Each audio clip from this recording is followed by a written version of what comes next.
Hi everyone, it's Michelle at Cohesive Design again, and today I think we're going to talk a little bit about the design process that we went through for Pacific Table that's located in Fort Worth. This was an existing restaurant location, and the client had been open for a couple of years, and as we all know, when you're a new restaurateur, maybe you don't have the biggest budget and you just kind of work with what you got.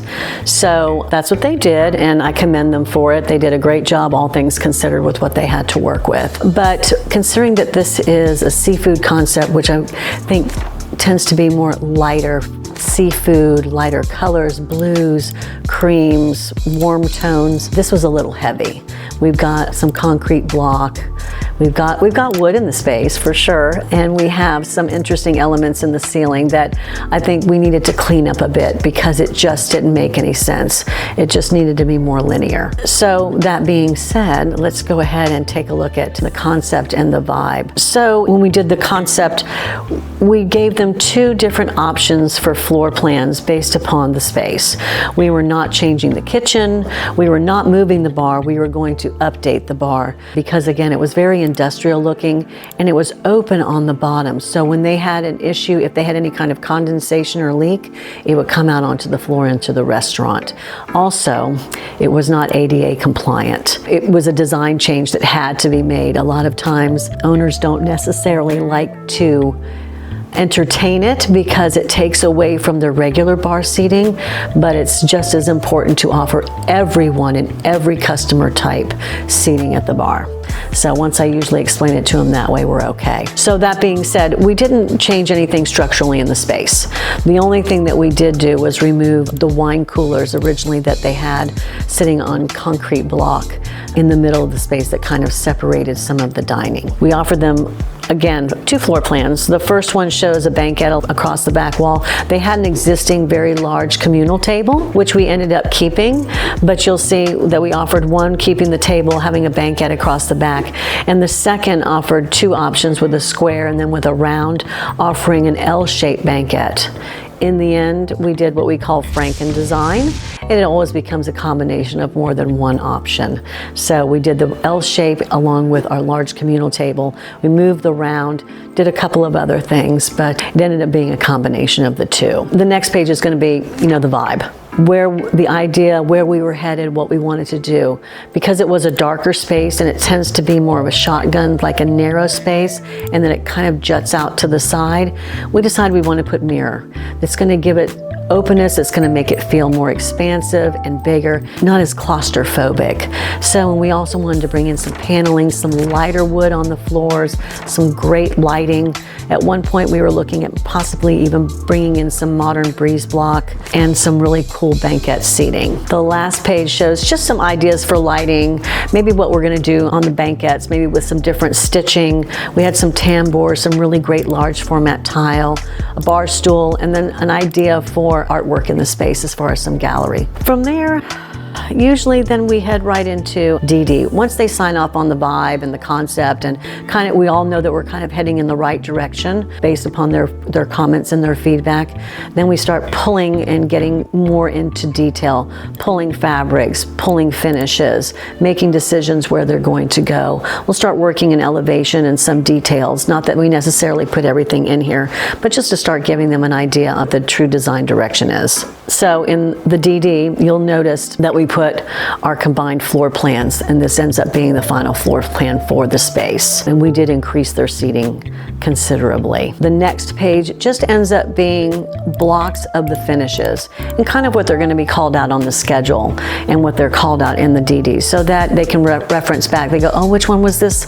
Oh, we can reference back and see it. We do floor finish and pointing out and having those pictures of what the different finishes are and where they're going to be located on the floor, along with all what we call the hatches. So it looks like a wood hatch for wood plank on the floor, and then we have sort of like a speckled hatch for the terrazzo that we did. Again, then following that, you look at dining bar and finished locations, kind of what we were doing where we showed the paneling and where the gallery wall is going to be, all those mirrors in the back where we have lighting that's actually attached to the mirror, some sconces, so it gives some glow. finishes for the sushi bar, finishes for the actual bar itself. We had initially planned on doing some white painted brick in the space. Client decided not to do that, and we ended up going with some really great wall covering instead. Next ends up being, again, some finishes, just the sushi bar, where it's showing pendants. There's a really great private booth towards the back that we had wanted to do some backlit shelving and a really cool fixture. Again, due to budget and some of the likes and the dislikes from the client, we kind of just left it, did great wall covering.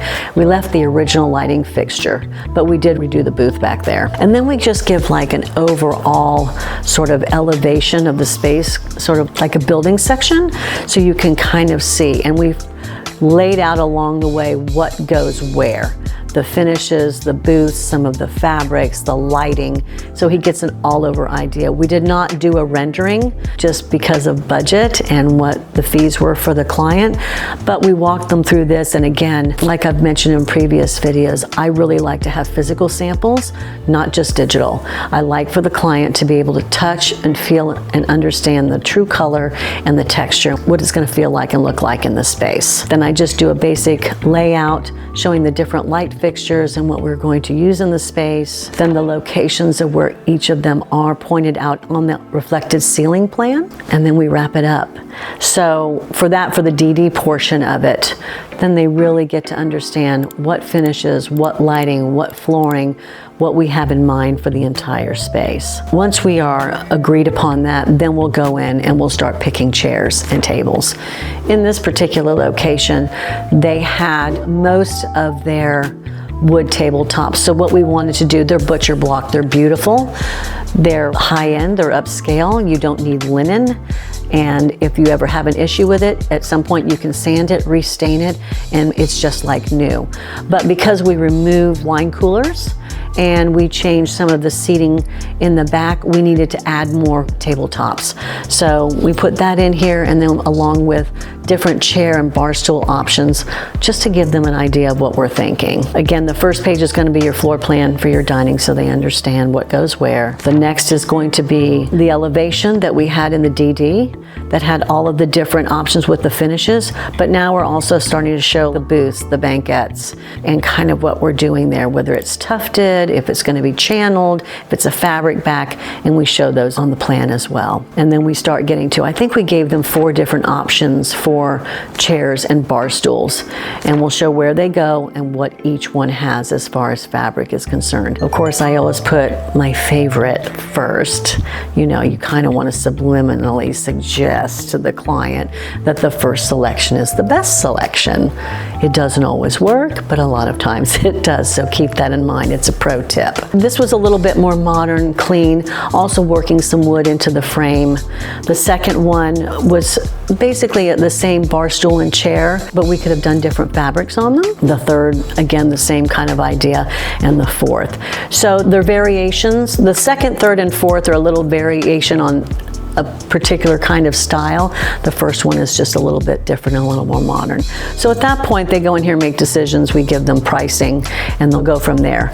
In this particular instance, the client did not buy new chairs and bar stools because of budgetary reasons, and made the decision to keep what they had at the time, which was okay. They were black, they're modern, they go with everything. It wasn't like it was going to be some crazy thing in there that didn't look good. Of course, we always try and get them to do something so it's all new, and when the guest comes in, it's a complete new experience for them. As all of you know, if you're in the design industry, budget kind of wins out in the end, and you have to pick and choose your battles. And what's the most important thing that's going to give the client the best bang for their buck and the most design and the greatest experience for their client. So if you'd like to see how things turned out with all the twists and the turns, click here and you can see the walkthrough. And if you'd like to, please leave a comment below and let me know.